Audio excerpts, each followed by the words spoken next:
Soal aturan azan sekarang. oh iya itu kemarin kita sudah terbitkan surat edaran pengaturan. Kita tidak melarang masjid musola menggunakan toa, tidak.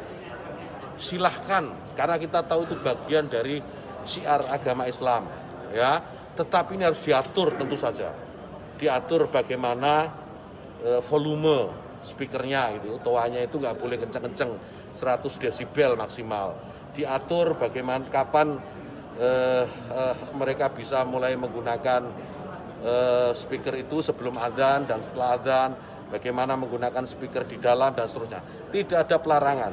Ini aturan ini dibuat semata-mata hanya untuk membuat masyarakat kita semakin harmonis, meningkatkan manfaat dan mengurangi mafsadat. Jadi menambah manfaat dan mengurangi ketidakmanfaatan. Karena kita tahu, misalnya ya, kita tahu di daerah yang mayoritas muslim, hampir setiap 100 meter, 200 meter itu ada musola masjid.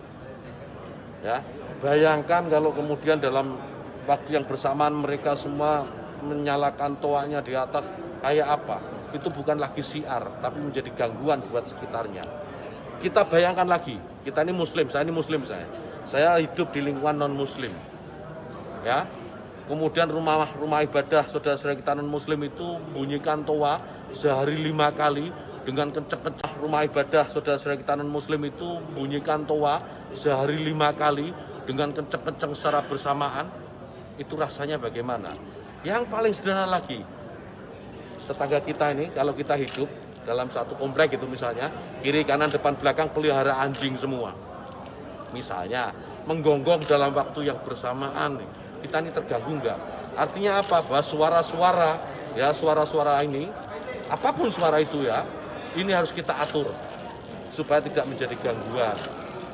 Ya, speaker di musola masjid monggo dipakai, silahkan dipakai, tetapi tolong diatur agar tidak ada yang merasa terganggu, agar niat menggunakan toa, menggunakan speaker sebagai sarana, sebagai wasilah untuk syiar, melakukan syiar tetap bisa dilaksanakan tanpa harus mengganggu mereka yang mungkin tidak sama dengan keyakinan kita.